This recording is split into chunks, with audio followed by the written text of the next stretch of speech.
Hello everyone and welcome back. So last time which story we have discussed? Yes, we have discussed about Karson's story that he wanted to do a new business, okay, and he was not allowed to do new business. And in that what we have understood that sometimes our thoughts, our way of thinking, it will get mismatch with our elders એટલે કે આપણું thinking છે, આપણા thoughts છે, જે આપણે જે કરવું છે ક્યારેક ક્યારેક આપણા પેરેન્ટ્સ આપણને અલાવ કરતા નથી. There are different reasons for that. Now let's see the last story of the chapter. I don't like it. Meena and Ritu were going home after playing. એટલે मीना और रितु खेलने के बाद घर जा रहे थे. After playing langdi. Come on to my house, pleaded Meena, pulling Ritu's hand. Ritu का हाथ खींच के मीना अपने घर रितु को ले जाना चाहती थी. Okay, so Meenu was pulling Ritu's hand and she was convincing her that she should come to her house. यानी कि रितु को मीना अपने घर ले जाना चाहती थी. Is your uncle at home? If he is, I will not come. Ritu answered. Ritu ने क्या रिप्लाई दिया? अगर तुम्हारे चाचू घर पे है, तुम्हारे अंकल घर पे है, तो मैं तुम्हारे घर नहीं आऊँगी. Okay, so little bit scared and वो डरी हुई थी और उसने ऐसा रिप्लाई दिया. What he replied? What she replied? That if your uncle is at your home, I will not come. So she was questioning. She was asking that is your uncle at home? If he is, I will not come. But why do you say that? तुमने ऐसा क्यों बोला? Uncle likes you. He was saying, bring your friend Ritu at home and I will give both of you lots of chocolates. ऐसा तुम क्यों बोल रही हो कि अंकल घर पे है या नहीं है? अगर होंगे तो मैं नहीं आऊँगी. ऐसा तुमने क्यों बोला? अंकल तो हम दोनों को इक्वली पसंद करते हैं. अंकल ने ही मुझे बोला था that uncle only told me that bring your friend Ritu to our house and I will give chocolates to both of you. Uncle ने ही मुझे बोला था कि तुम अपनी फ्रेंड को घर पे लेके आओ और तुम दोनों को मैं चॉकलेट्स दूंगा. Ritu pulled her hand away from Meena saying that I am scared of your uncle. I do not like it when he even touches my hand. No, मैं तुम्हारे घर नहीं आऊँगी. ओके, रितु ने अपना हाथ खींच लिया. ओके, फ्रॉम मीना से अपना हाथ छुड़ाकर वो दूर चली गई और बोलने लगी, no I will not come to your house. I am scared of your uncle. मुझे तुम्हारे अंकल से डर लगता है. ओके, और मुझे ज़रा भी पसंद नहीं है जब भी वो मुझे टच करते हैं. Okay, so I don't like when he touch is my hand. Okay, अगर वो मेरा हाथ पकड़ेंगे, टच करेंगे, फिर भी मुझे अच्छा नहीं लगता. Saying this Ritu went home. ये बोल के रितु अपने घर चली गई. Now it's all about what? Good touch and bad touch.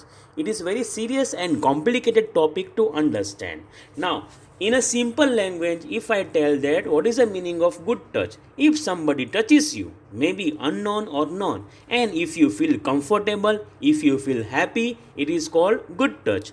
But if somebody touches you with wrong intention, if somebody touches your private body parts, okay, and you feel uncomfortable with that touch, that is called what? Bad touch. यानी अगर कोई आपको छुएगा, अगर आपको comfortable feel होता है, आपको अच्छा लगता है, then it is what? Good touch. But जब भी आपको कोई छूता है, राइट, जब भी आपको कोई टच करता है और आपको अनकंफर्टेबल फील होगा, आप हैप्पी नहीं होगे, आपको डर लगेगा, तो उसको हम क्या बोलेंगे? बैड टच बोलेंगे. Now talk about this. Have you ever disliked anybody's touch? Whose touch did you dislike? कभी कभी आपको ऐसा एक्सपीरियंस हुआ होगा कि कोई नॉन पर्सन या अननोन पर्सन आपकी फैमिली में से या बाहर की फैमिली में से किसी ने आपको टच किया होगा और आपको अनकंफर्टेबल महसूस हुआ होगा, तब आपको ये उनका टच अच्छा नहीं लगा होगा. See, all people are not same. Some people have good thoughts about us, and when they are touching us, it is showing what? Love for us. But normally क्या होता है, जब भी हमें कोई टच करेगा, अगर हमें अनकंफर्टेबल फील होगा, हमें अच्छा नहीं लगेगा, तब हमें it looks like a bad touch. But normally सब केस में ऐसा नहीं होता. कभी कभी क्या होता है, जब भी कोई हमें टच करता है, कभी हमें कोई गिगल करता है या कोई हमें हमारे गालों को टच करता है, उसको पैम्पर करता है, तो वो अपना प्यार, अपना लव हमें एक्सप्रेस करता है, राइट. वो हमें प्यार से ऐसा करते हैं. ओके, तो उसको हम बैड टच नहीं बोलेंगे. जिसमें हमें कंफर्टेबल फील होगा, कोजी फील होगा, वो हम बैड टच नहीं बोलेंगे, right. If you are at Ritu's place, what would you do? You would do the same as Ritu has done. Okay, जैसे रितु ने किया वैसा ही आप करोगे. Okay, so what you will do? You will keep yourself away from such people. Are you getting और not? Okay, and you will not like to go to such places where you will find such kind of people. So what you will do? Same, just like same as Ritu did. जैसा रितु ने किया वैसा ही आप करोगे. जब अगर आप रितु की जगह पे होते तो आप भी क्या करोगे? वो पर्सन से आप दूरी बनाए रखोगे. You will not go such places where you will find such kind of people, and you will always stay away from such kind of people. What else can be done when such things happen? Discuss. क्या क्या हम कर सकते हैं जब ऐसा होगा? When such things happens, one should try to find out the reason behind it. अगर ऐसा, अगर आपको एक्सपीरियंस होता है, अगर आपको ऐसा फील होता है, तो आपको उसके पीछे का रीज़न फाइंड करना चाहिए. It is quite possible that the person is quite innocent and has only good thoughts in his or her mind. तो कभी कभी क्या होता है, ऐसा नहीं होता कि गर्ल्स को ही ऐसा बैड टच और गुड टच फील होता है, बॉयज़ को भी ऐसा बैड टच और गुड टच फील होगा. तो आपको तो पहले देखना होगा कि that person is having good thoughts और नॉट. वे समटाइम्स क्या होता है कि कभी कभी क्या होता है, पर्सन इनोसेंट होता है, उसके मन में कुछ भी ऐसा गलत ख्याल होता नहीं है. ओके, तो पहले हमने ये देखना चाहिए कि पर्सन के दिमाग में ऐसी कोई गलत चीज़ या गलत ख्याल है या नहीं है. However, if there is any truth in the complaint, then such people must be told to stop doing such thing. अगर आप किसी को कंप्लेन करते हो, अगर आप देखते हो, तो आपको ये पर्सन को डायरेक्टली बोलना होगा कि ये आपको स्टॉप करना पड़ेगा, आपको ऐसे मुझे टच नहीं करना है. तो आपको कंप्लेन करनी है और आपकी कंप्लेन को अच्छी तरह से समझना होगा और आपको बोलना होगा. तो आपकी कंप्लेन को सीरियसली लेना होगा, ठीक है. और आपको वो पर्सन को सीधे सीधे बोलना है कि मुझे ये सब पसंद नहीं है. ओके, एंड आपको ऐसा भी बोलना होगा कि I am going to complain to my mother. अगर मदर को कंप्लेन करने के बाद भी अगर वो पर्सन का बिहेवियर चेंज नहीं होता है, तो आपको सीरियस एक्शन लेने पड़ेंगे. So after complaining to mother, if the person's behaviour is not improve, one should tell one's parents immediately and expose such people. तो आपको क्या करना है, उस पर्सन के पेरेंट्स को कंप्लेन करनी है और वो पर्सन को एक्सपोज करना है कि ये पर्सन ठीक नहीं है, मेरे साथ गंदा बिहेवियर करता है.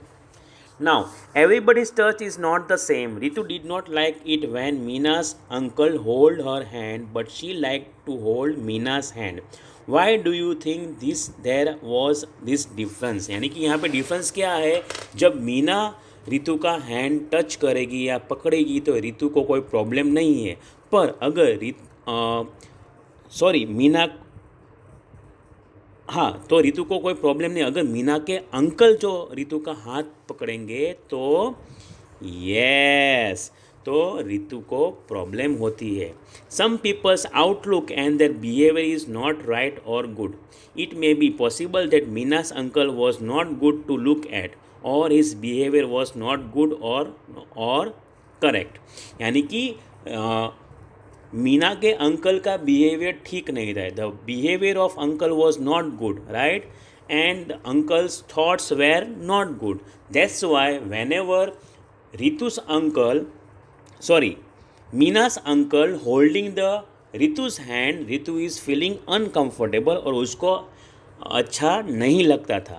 पर in the opposite, if Ritu's hand is holded by Meena, अगर मीना रितु का हैंड को होल्ड करेगी तो रितु को डर नहीं लगेगा.